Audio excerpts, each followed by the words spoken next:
What's going on, guys? So you all have probably seen some of the videos I've made in the past on the types of power tools that you might want to have on hand if you plan on RVing, mainly for an emergency or if you just have to accomplish everyday tasks.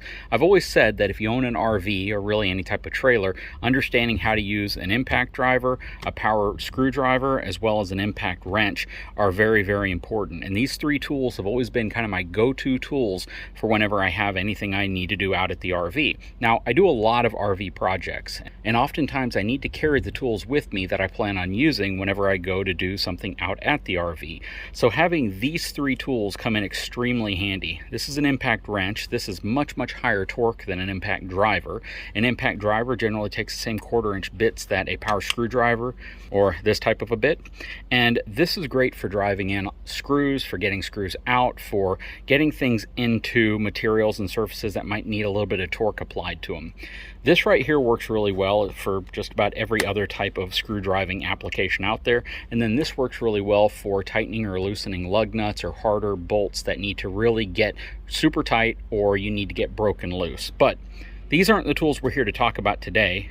Okay, so in front of me are the tools we're here to talk about today, and these are also tools that I generally will take with me in the event that I'm doing anything out at the RV because they've always come in handy even though I don't always use them. Now, that being said, even though I'm showing you a bunch of DeWalt tools doesn't necessarily mean that you need to go out and buy DeWalt tools. You can really buy any tool set that works for you. The key for me is that I have tons and tons and tons of these battery packs, so they fit any of these DeWalt 20-volt max tools, and I also have a ton of the 12-volt battery packs as well. So, you know, tools are kind of like one of those things where once you start buying one brand and you start investing in the batteries and chargers, it just almost makes sense to stick with that brand, you know, even if you have problems with it, which I've had problems with DeWalt tools. And, you know, oftentimes I just go out and replace that specific tool, which is nice. The fact that you can go out and buy the tool only, which is the case of all of these, right? I didn't buy any of these with batteries. I simply use the batteries that I have for these tools, and it costs a lot less because I don't need another charger and the little cheap batteries that typically come with these sets. Now, you might ask why I considered these to be kind of the expansion to your toolkit, especially if they all can share the same battery. Mainly because when I go out and I'm doing work out at the RV, most of that work will require at some point me cutting or moving or loosening or modifying something. And if I need to do anything that involves wood or cutting something shorter, it's typically good to have some of these tools out there. These are absolutely amazing tools to carry with you because whenever you're stuck doing something and you need that tool, you have it on hand and you don't have to worry about, you know, where's my miter saw or where's my circular saw. They're super compact, portable, they can fit inside of a toolbox really well. And again, because they all share the same battery pack, they come in really handy. Now, let me give you an example of areas where I use these different tools. For instance, when I installed the dimmer switches on the fifth wheel, I used this plunging tool to actually cut the hole out where the switch would go. I also used this tool whenever I cut the backer out of the wall so I could put the cabinet door there behind the wiring harness in the RV. This has come in handy so many times. I use this to cut the little channel rails out, the aluminum that I used on the cargo trailer. I've used this out at the RV when I needed to trim something just a little bit shorter or cut something off at the end. Anytime I'm cutting any type of pipe or anything like that, I typically will use this, and I have the smaller version of this one as well. And then I use this anytime I need to cut boards. So when I redesigned the basement area of the fifth wheel, this is the tool that I went with because it gave me a lot of flexibility, a lot of portability, and the ability to cut all the wood out at the RV as opposed to bringing a big cord with me and having to plug anything in or move the RV to an area where I had access to the tools I needed.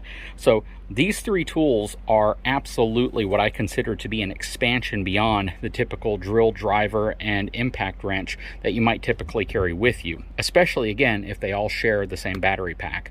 Now, I have a ton of Makita tools and I have some Milwaukee tools as well, but they're usually specific tools that DeWalt just doesn't make. So I'll get those tools in the event that I need something specific, something that might come in handy, like one of those power ratchets that they make, which I really like from Milwaukee, that I just couldn't find from DeWalt. And an example where something like this might come in handy, let's say that you got a piece of equipment, it came on a pallet, and you want to tear the pallet apart.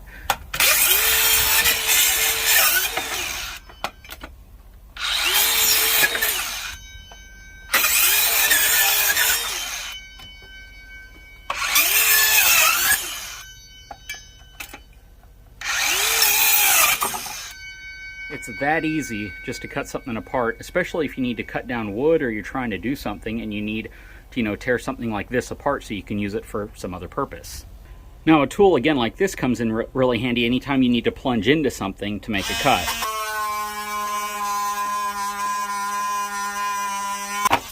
And the way you use something like this is to pull the trigger down completely. Even though you can make it go much slower, you really don't want to do that because it's going to scroll all over the place and it's going to hop around. Very hard to control. But if you go quickly, works much more effectively. And this is a really cool tool to have. You may not use it very often, but when you need it, it's a very, very handy tool to have on hand. And this tool right here is awesome. Some people refer to it as a sawzall, but what's really nice about a reciprocating saw is the fact that it makes quick work of lumber or steel or other things like that, as long as you have the right blade on the front. Now, a lot of people might say, why carry around the circular saw if you have something like this? And the reality is, a circular saw is absolutely going to be more of a precision tool, whereas something like this is going to be very crude in terms of how it makes a cut. Or you'll have to just work very slow and precisely to make a cut that you're trying to make. So, an example.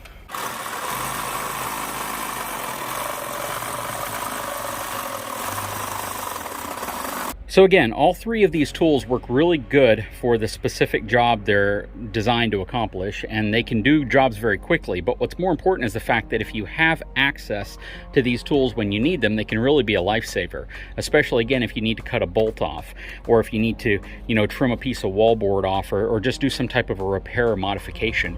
Shoot, if you damage your RV and you simply need a way to be able to access the broken area, fix it up, patch it up until you can get it to a shop, or maybe even do a complete fix right there, a lot of times these tools can come in really handy. So you can switch to the right blade for the right application. What's nice about this blade right here is I can actually put a blade to cut aluminum, I can put a blade to cut metal, I can do a lot of really cool things with this. It gives me flexibility to do different types of repairs or modifications while I'm at the RV.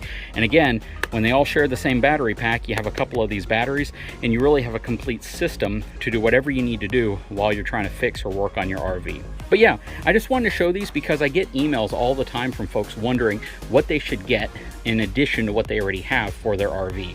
A lot of folks have the power drill, they have the driver, they have the impact wrench, but they want other things that might be able to get them out of a bind in the event they need to cut a piece of wood, they need to cut a bolt, they need to do some type of repair. Now, all of these can be purchased from your local hardware store. You can generally get them from Home Depot, Lowe's, even Walmart carries their own lineup of them.